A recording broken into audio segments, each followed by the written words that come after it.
From the headquarters of Fight Back Media, The Morning Report, with your host, Willie Lawson.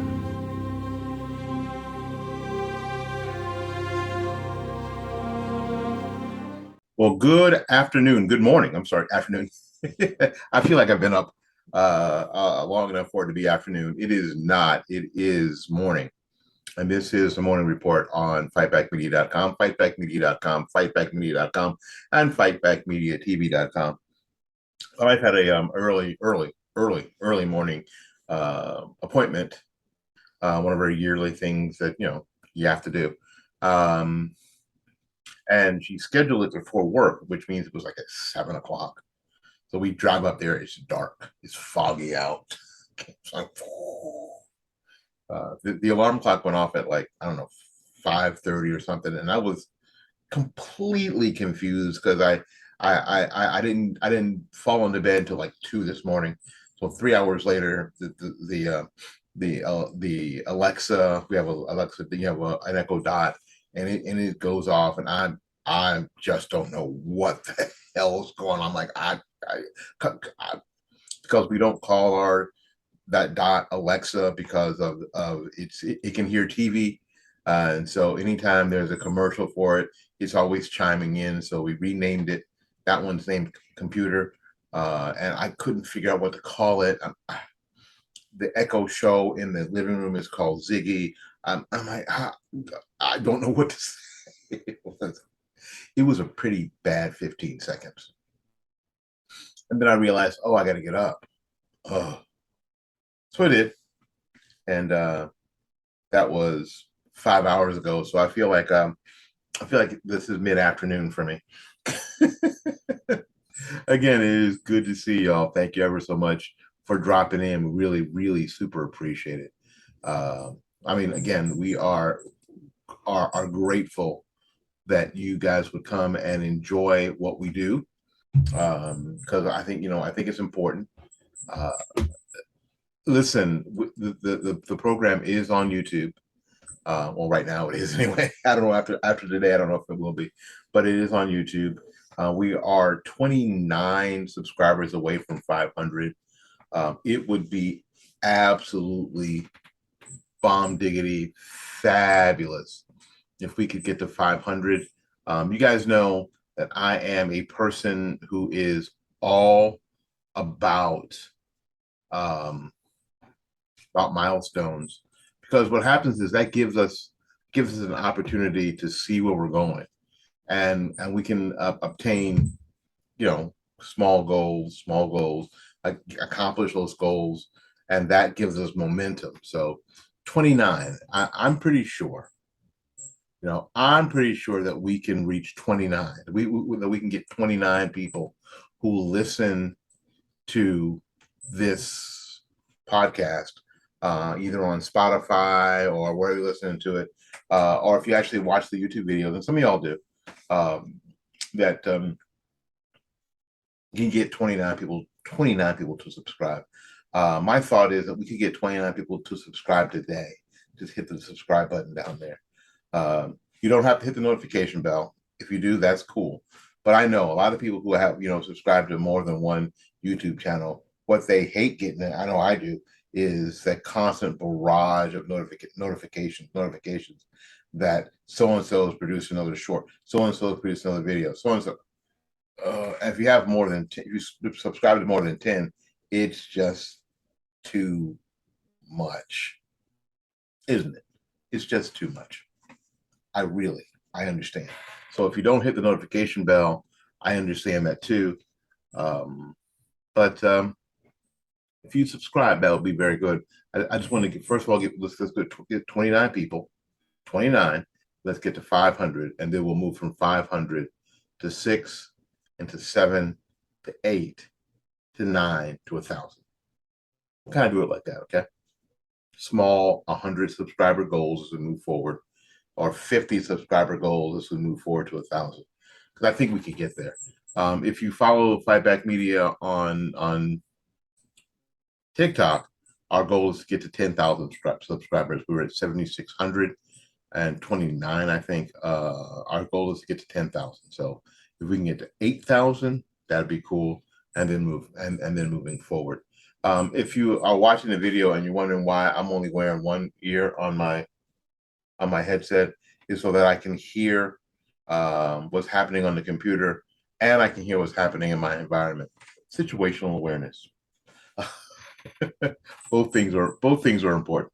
All right. We are going to take a little break. We'll be back with more of the program, I promise, right after these messages.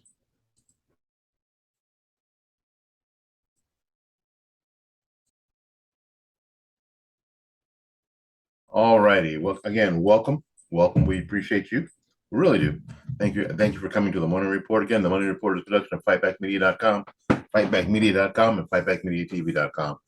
My name is Willie Lawson. Let's get started.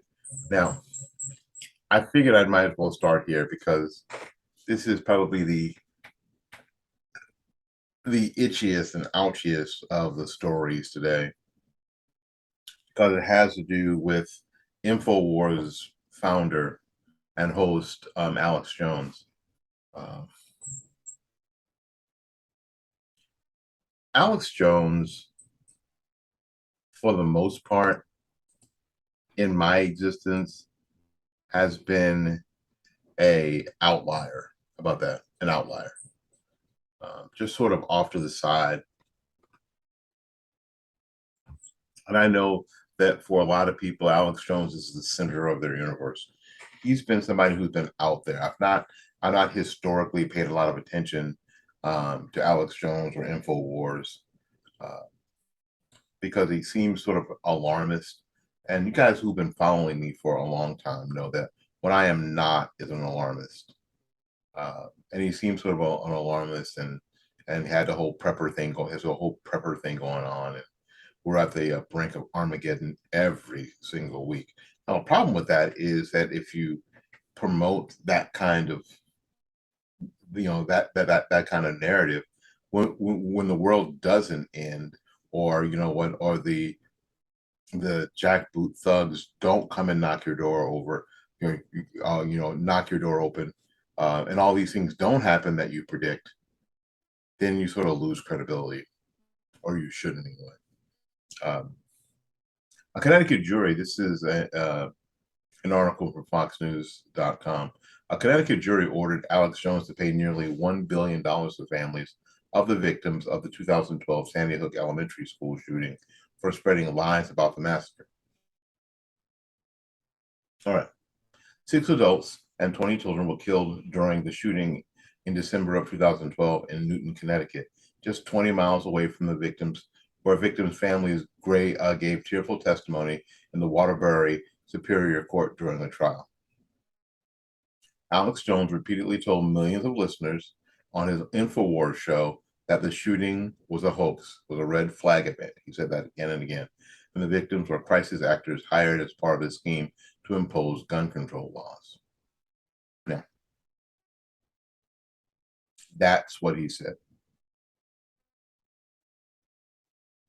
Now, you can think whatever you want about Alex Jones. I've already said, not really a fan. And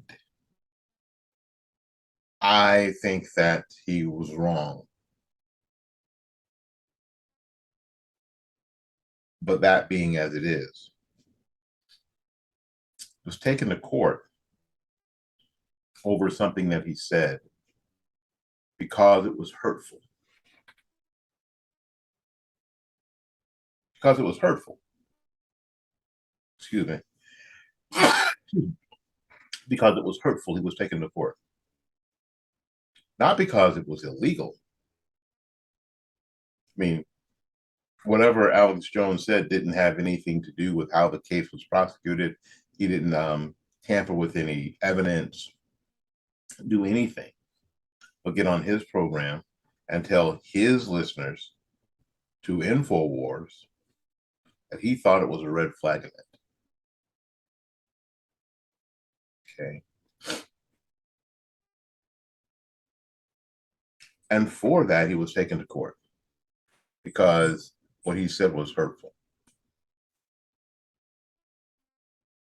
The parents and siblings of the victims testified they were subjected to relentless harassment and abuse from people who believed what Alex Jones had said.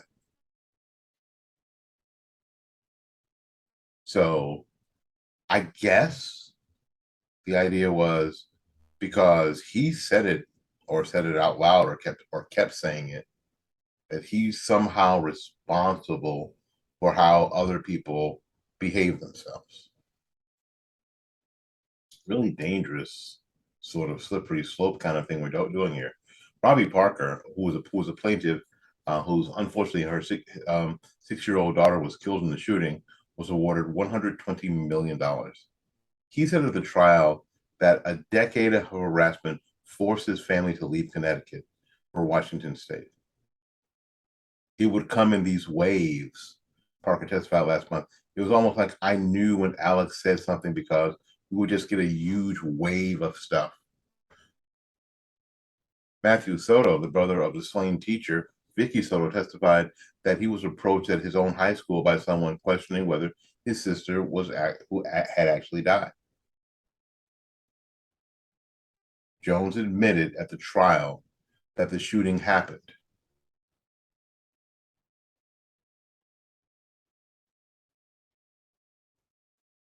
But he wasn't happy about the ordeal of kangaroo court. He called the judge a tyrant. Now, think about this. Now, this is where you have to have adults. If I tell you something on this program and then you act on what I've said somehow in an inappropriate manner, what this system is now allowed to happen is that all that falls back on me like it's my fault that I told you to go harass these people. I did not. You did that on your own. So if somebody harasses Matthew Soto, then he needs to go after the people who are harassing him. If somebody harassed the Wheeler family, then they need to go after somebody who actually harassed them, not somebody who had an idea.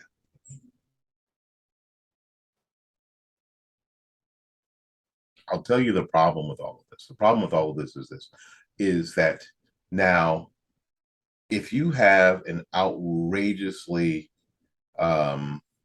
contrary thought to anything that happens, this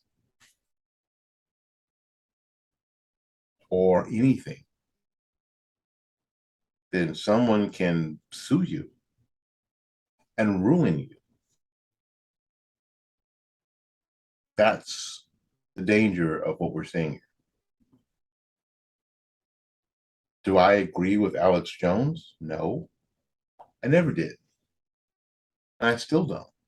I keep telling you that I'm not a fan of Alex Jones. His opinion's always been kind of an outlier for me, way out there somewhere. I am not subscribed to InfoWars or any Alex Jones stuff. I'm just not. I kind of feel about Alex Jones how I felt a little bit about Glenn Beck. Way too dystopian for me. I'm in here trying to do the work, and they're out there saying, it'll never work. We're doomed. It'll never work. We're doomed. It's all too big for us. While at the same time, I'm trying to encourage people. At the same time, they're trying to sell product. I know not all of you who listen, who watch, are going to be happy about what I'm saying, but that's the vibe I get. Okay? That's the vibe I get. It's the second massive judgment against Alex Jones. In August, a Texas jury awarded $49.3 million to Neil Heslin and Scarlett Lewis, whose 6-year-old son was killed in the shooting. Strangely enough, InfoWars' parent company, Free Speech Systems, filed for bankruptcy bankruptcy shortly before the Joneses trial began. A third trial in Texas involving the parents of a slain child is expected to take place later this year. Now, again, I can't imagine anything worse than losing a child. My son is 32. I can't imagine my life without him in it. I can't. He's 32. So, how much greater is the pain of losing a 6-year-old?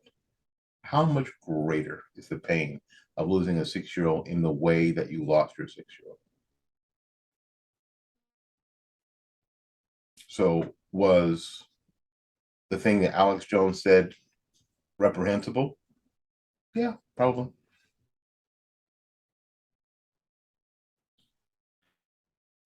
Did it, other than hurt someone's feelings, in and of itself, the comment,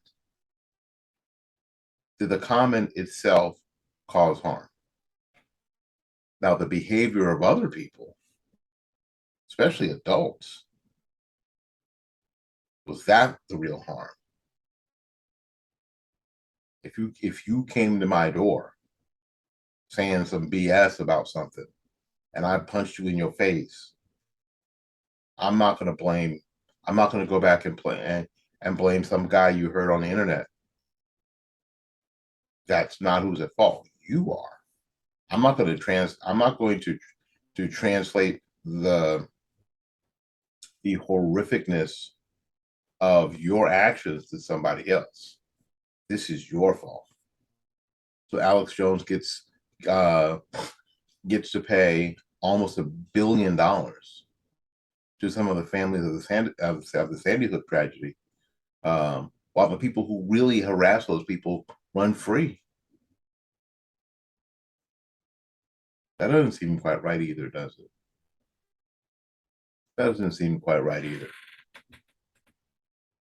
All right. We're going to come back later and we're going to talk about when we start talking about um, renewable energy and solar power and blah, blah, freaking blah, and electric vehicles. I hate that term. I'm going to give you the real term for that right after we get back from this.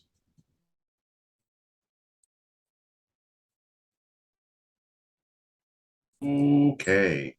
All right. Well, again, my name is Will Austin. This is the Morning Report. The Morning Report is production of fightbackmedia.com, fightbackmedia.com, and fightbackmediatv.com. We are available everywhere. Subwoofer is everywhere. On YouTube and on Rumble and on Spotify and on Spreaker and Google Podcasts, Apple Podcasts, Castbox, Deezer, iHeartRadio, you name it. Wherever you can get a podcast addict. That is, if you're addicted to podcasts, we are everywhere. We appreciate it. Again, you can actually go to the fightbackmedia.com website and listen to the audio, and you can go to the same site and see the video, see if they match up, or if you're listening and you want to see what it look like,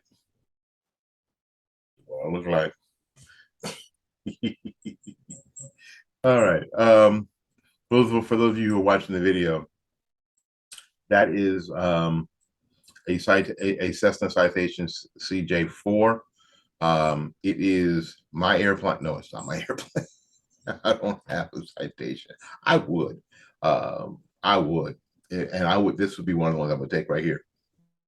And that number right there, the November 060 Whiskey Lima, would be my tail number. Would be my personalized tail number. I would pay money to have a personalized tail number, and that will be it. November 060 Whiskey Lima. So when I came to Tampa, I'd go or Jacksonville, ACC. This is November 060 Whiskey Lima. Yeah, that'll be me. And I thought this was important to have in the background because we're going to talk about renewable energy and the like for just a moment. I'm going to tell you why I don't call them EVs. electric vehicles because they're not electric vehicles. They're battery operated vehicles. Just like the RC cars that I used to sell at Radio Shack. Just like them. And what people don't get or didn't get then when we were doing that is that what you had to buy the fast charger for $70. Now the car may sell just itself may sell for $99. Sagita. I had that car. It was a great RC car. I think it was so fast. The batteries sell for $20 a piece. And you got to get at least two of them and a fast charger. Or it's really no fun. The charger that comes with the car charges the battery over 8 hours. Get about 15 minutes of enjoyment out of it. And that's about it. We should bring them back and go, the battery doesn't last. This car is broken. It ruined my son's Christmas. My head's like, if your son's Christmas was based on a toy, you ruined your kid's Christmas, right? Anyway, so no. They should have told you. And this is the same with the quote electric vehicles, end quote. They got to tell you all of it. They have to tell you that it's not an electric vehicle. It's a battery operated vehicle. And you have to charge that battery. And it costs you money to charge that battery. And at the end of where you plug your car into, there is a coal-fired plant somewhere belching out noxious fumes. Actually, in America, probably not as much as other places because we are doing a really super job on keeping coal as clean as coal can be, or oil, some oil-fired plant, providing the electricity by which to charge your battery. I had this conversation with Rick Barkley on what's his name, Mayor Barker. I forget what his name was. He used to be the mayor of St. Petersburg. When we're talking about electric vehicles, and I'm saying electric vehicles because that's what everybody calls them. They're actually battery operated cars. That this was basically nothing more than a vehicle with a really long extension cord to a coal-fired or oil-fired plant. So instead of not having the emissions where the car is, that the emissions are somewhere else. And this was probably not the way forward because of the grid and all those other things. But as long as we're talking about power, here's a story from the Daily Mail in the UK that power bills in Australia will soar by 35% within months as the country continues to transition to renewable energy and coal power plants are shut down. Surging wholesale electricity prices will flow through to higher domestic prices. Energy retailers of all sizes expect Australian power prices to soar within months. Alinta chief executive officer fears customers setting fire to their power bills.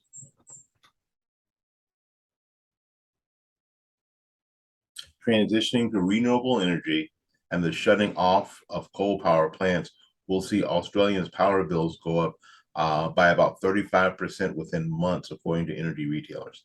Next year, using the current market prices, tariffs are going to go up a minimum of 35%.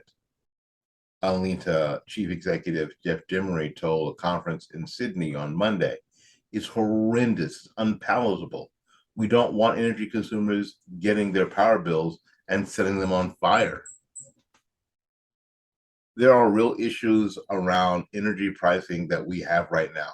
And I think the public is going to get more attuned to that, he told the Energy and Climate Summit. Now, as we start talking about these things, this idea that we are moving into this utopia is nonsensical.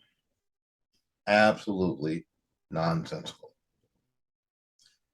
So who can afford who can afford your energy prices, I mean, your electricity for your home, going up 35%? Who can? Not a lot of people, especially now when food is up. You know, gas is up for your car. And energy prices going up 35%. Now, you know, if they're predicting 35%, it's going to be more, right? Could be as much as 45 or 55%. That's insane. Absolutely insane. Origin Energy CEO Frank Calibra said that based on current wholesale prices, electricity prices will increase sharply when new tariffs are set next July. Energy Australia's chief executive Mark Collette also said surging wholesale prices would lead to far higher household bills. Just looking at the wholesale markets and buying as a retailer, you're selling retail energy and you have to buy the energy in the wholesale market, he explained. But what are they selling you? They're trying to sell you that things are good, that this is better for everybody. What if you're poor? What if you're on a fixed income? What if you are on a fixed income and your electricity, you know, especially in a place like where I live, this is how you heat and how you cool your home. When it gets cold enough to turn the heater on, this is how you do it with electricity. When it gets hot enough where it stays, this is how you cool your home. This is how you live. I tried to warn you that it's really not, you know, all this oil stuff is not so much about gas prices, but about electricity. You know, eventually electricity would be the thing. You know, and if you live in Florida and you experience a few hours without electricity, like we did, we finished 36 hours without electricity. How miserable is that? Imagine it being so expensive you can't afford it. Imagine it being all around you and the houses are all around you except your house. This is what they're trying to sell you. This is what they're trying to sell you. Absolutely incredible. All right, folks, we got to get out of here and make room for somebody else. So until we see you again, go out there and learn something, love somebody. And for goodness sakes, y'all take care of yourself. We will see you when we see you. Bye-bye now.